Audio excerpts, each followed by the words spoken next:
There are 37 miracles recorded in the Gospels, most of them in Matthew, Mark, and Luke. John's Gospel, which we heard today, is different. John only reports 8 miracles, 6 of them uniquely amongst the evangelists, and all of them at much greater length. Why is that? Well, at the very end of the Gospel, John says, "If all the things Jesus did were written down, I suppose the world itself could not contain all the books it would require." So he was selective, as every writer is. But unlike many, he was clear about the basis of his choice. "I've picked these signs," he says, "so that you may come to believe that Jesus is the Messiah, the Son of God, and have life through believing in his name."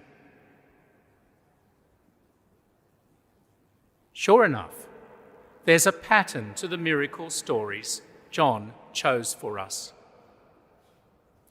For one thing, each addresses a very particular human need. Newlyweds face humiliation after running out of wine at their reception. A father is anxious about his little boy dying of fever in a distant town. A paralytic has long tried to scramble into a miracle pool to no avail. Men at sea in a storm are terrified of drowning. There's a guy who's physically and spiritually blind. And a man has died and the family are grief-stricken. Others have fished all night and caught nothing. In a few stories, John illustrates how Jesus addresses the whole range of human needs: physical, emotional, intellectual, social, and spiritual. For he cares about every aspect of human fulfillment. Some have noticed that John's miracle stories come in threes, as if to underline 3 times what they tell us about Christ. 3 miracles of healing demonstrate that he's the physician of bodies and souls. 3 of feeding, that he is the bread of life. In 3, darkness is replaced by faith, for Jesus is the light of the world. 3 more demonstrate that he is the way, the truth, and the life. And 3 tackle life and death, as Jesus is the resurrection and the life. Another way of reading these miracle stories is in terms of the virtues of faith, hope, and love. In some, people's faith elicits Jesus' miraculous response. Mary has faith that her boy can fix the hospitality catastrophe at Cana. The official believes that he can heal his son even from a distance. And Martha confesses Jesus, the Messiah, the Son of God, come into the world, even before he raises her brother. In other stories, it's Jesus' miracles that elicit people's faith. With respect to Lazarus, it's clear that's precisely what it's about. So too, a paralytic and a blind man both testify that Jesus is their healer come from God.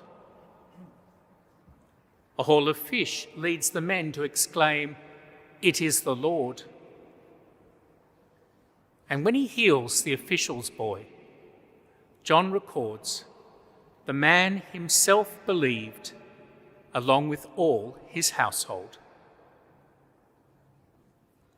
Faith, then, is at the heart of all Jesus' signs. The faith to seek and recognise a miracle, or the gift of faith received through witnessing Jesus' power and in turn giving witness to it. And the faith that the retelling of this story is intended to stir up in us. There's plenty of hope and love in these stories too, but I won't tease that out today. It's enough to note that everyone recognised Jesus' love of Lazarus, and that after the haul of fish, Peter professes his love for Christ 3 times. Which brings me to the miracle of the loaves and fishes. Following John's pattern, it begins with human need. The crowd are hungry, and Jesus delivers food in abundance. But their deepest hunger was spiritual, as John indicates by mentioning the Passover and people searching. Jesus addresses their emotional need by gathering them, their intellectual need by teaching them, their physical need by feeding them, their spiritual need by sanctifying them. As he sates them with food, he demonstrates that he is the bread of life and true food in answer to their spiritual hunger. We respond with faith, hope, and love. The people's faith is real, if somewhat misguided. They follow Jesus because they believe in the signs he has worked and are hoping for more. Seeing his new sign, they proclaim him a prophet. And there's devotional love here also, as they decide to make him their king. Yet some elements of today's story mark it out as different to all Jesus' other signs.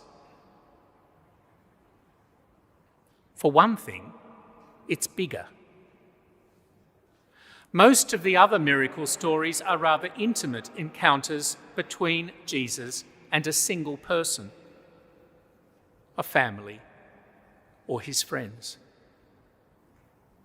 The wedding reception at Cana was bigger, no doubt, but even country weddings don't have 5,000 guests. For a multitude to witness a miracle is really something.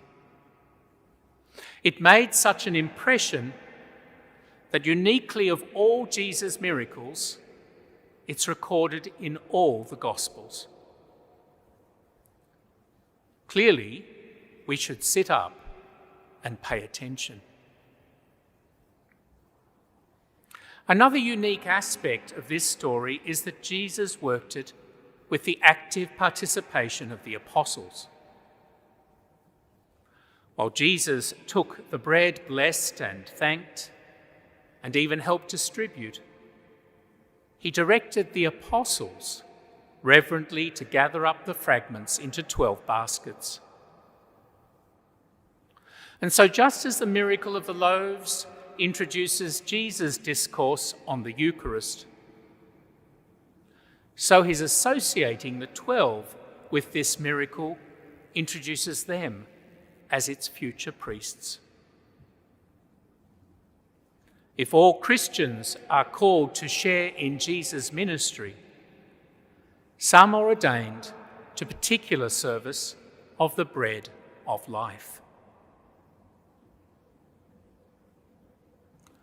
A third and final difference about this miracle is how much Jesus gave. Our word charity comes from the Latin caritas, meaning an active, giving love. Christ could have told the ladies to bring a plate or had a whip round amongst the men to fund the feeding. But no. Instead, he told the apostles, the church, to find amongst themselves the wherewithal to feed the multitude. Gifts he would multiply abundantly. So they gave all the bread and fish they had, holding none back for themselves.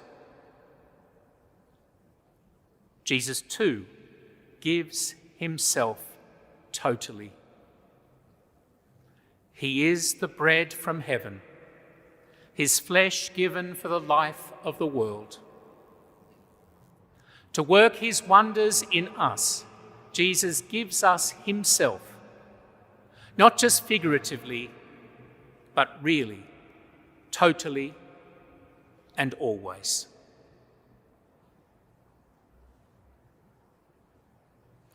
The COVID-19 Delta restrictions are preventing most people from receiving the bread of life.